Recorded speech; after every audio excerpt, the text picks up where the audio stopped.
So I'm just going to quickly go through the New York Times op-ed that I wrote because I sought to address some of these issues using the format that was given to me. Obviously, there was a lot of editorial changes that were made in the process. This is the op-ed that I wrote. And then there's also another interview that I conducted. So this is two different parts of the New York Times. But we'll start out with the op-ed.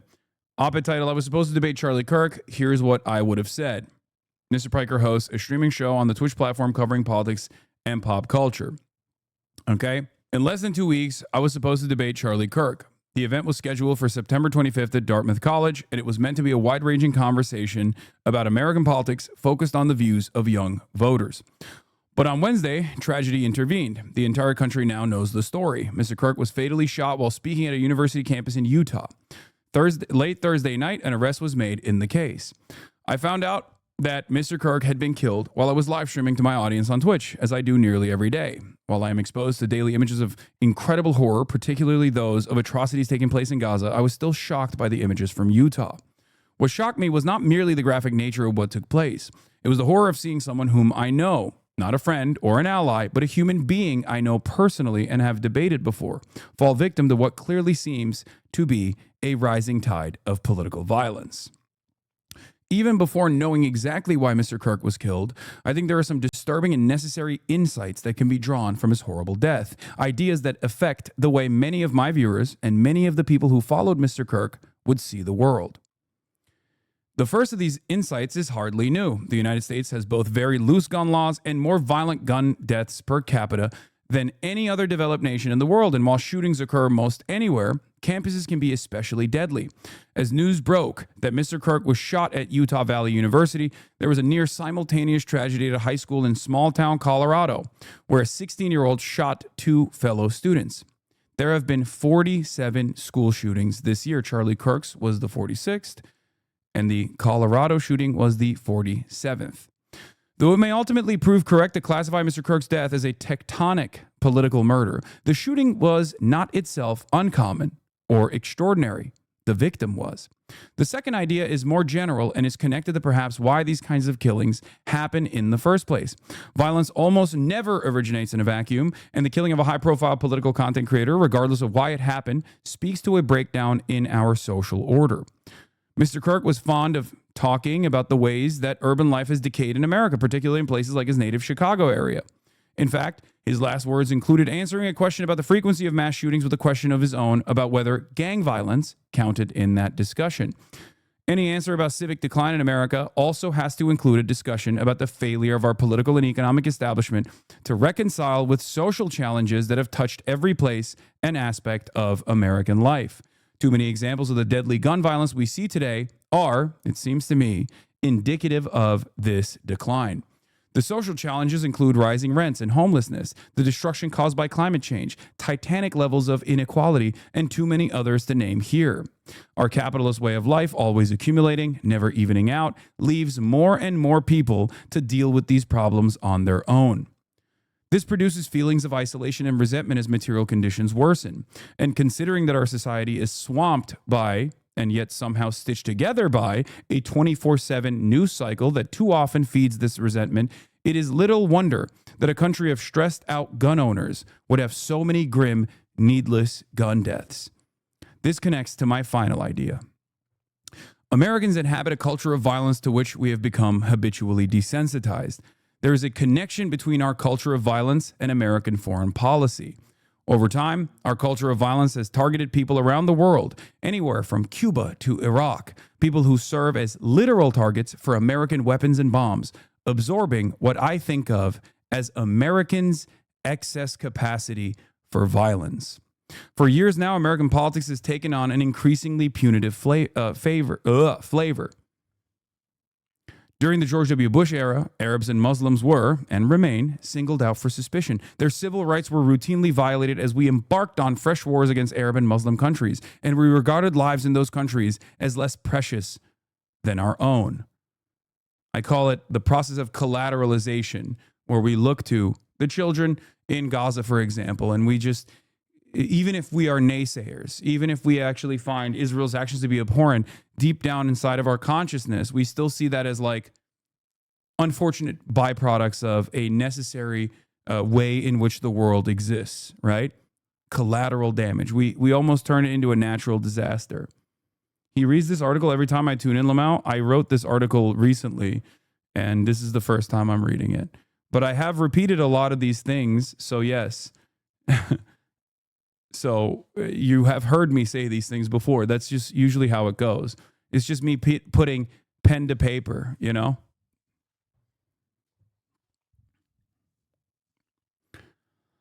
The Barack Obama years were not so much a correction as a continuity, with drone strikes, night raids, and forever war. What followed in President Trump's first term and in Joe Biden's administration was still more of the same. Extreme rhetoric about designated American enemies, combined with aggressive sanctions and secret operations aimed at destabilizing entire countries.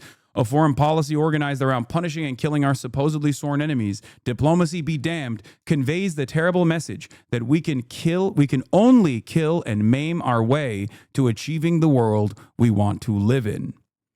I fear that this is the most evident in America's ironclad support for Israel. The genocide in Gaza has claimed tens of thousands of innocent lives. Meanwhile, Israel has carried out brazen assassinations and attempted assassinations in Iran, Qatar, Lebanon, and Yemen, backed up by Mr. Trump and previously by Mr. Biden. Our government's virtually unyielding support for Israel tells a scary story about the country we live in. It suggests that merely because we designate them as such, American enemies can be marked for death. Whether such rivals pose a legitimate threat, the fire and fury of our military and our allies have clearly become the default answers for how we deal with a world whose interests don't align with our own. Pulling a gun or launching a missile has become a part of our national character, a sad reduction of morality to the time it takes for fingers to pull the triggers. I would have liked to ask Mr. Kirk about all these things. He and I identified some of the same problems, but our views clashed about their causes and their potential solutions. Americans, especially younger Americans, feel a sense of growing hopelessness as so many of those in power refuse to listen to their struggles, economic or otherwise. One side, Democrats, offer mostly platitudes, while the other, epitomized by Mr. Trump, frequently takes advantage of people's resentments and redirects them to vulnerable communities. Mr. Kirk, an ally of Mr. Trump, was an expert of the latter. I wanted to debate Mr. Kirk, but because of a violent act, now I can't. So that was it. Does this have comments? I want to see the comments. How did you get the New York Times to publish this? They asked me. Do they not have comments on this?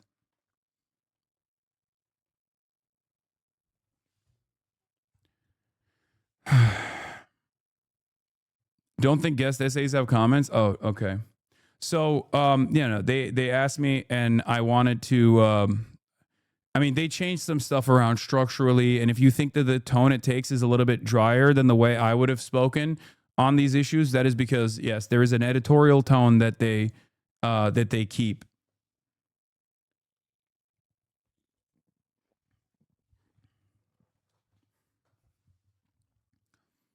No, they let me keep the genocide. Genocide is now officially a part of the New York Times style guide. You can say Israel is doing a genocide without like slapping on air quotes or whatever. I think basically the way this changed was after the New York Times had that Jewish Israeli Holocaust scholar write about how Israel is definitely doing a genocide.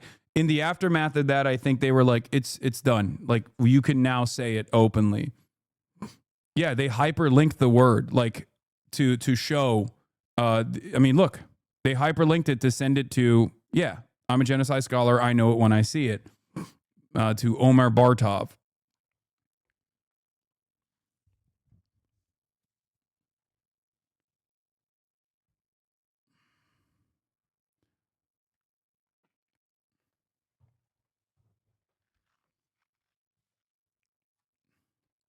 So obviously it's a little bit more restrained and a little bit more balanced and takes a drier tone than I normally would use.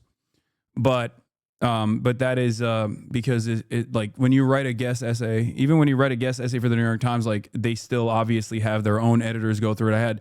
I had 2 different rounds of editorial process.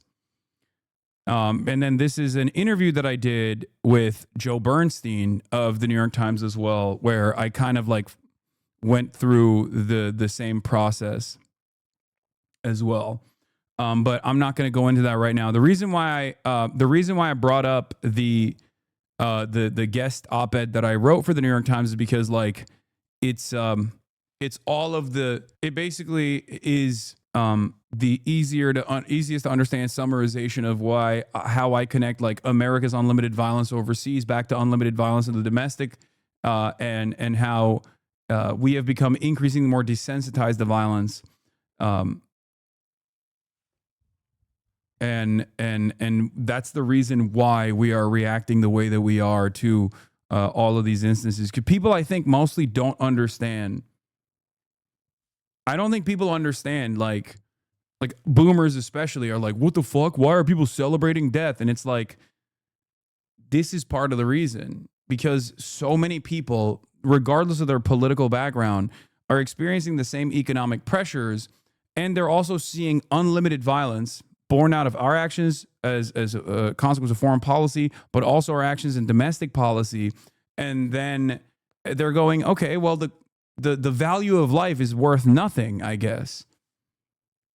You know? Look who else tried to say they were trans. Skull and Gate said Charlie Kirk is trans. That's crazy.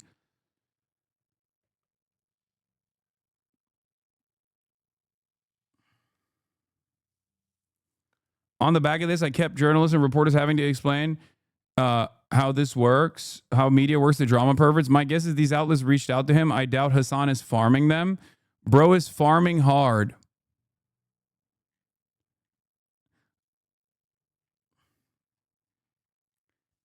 Yeah, I wonder why a bunch of mainstream outlets would reach out to a guy who is, fairly knowledgeable on like online radicalization, and is also directly connected both by his profession and also directly connected due to the fact that we were supposed to debate, to the person who was just killed on the exact opposite side of the political spectrum.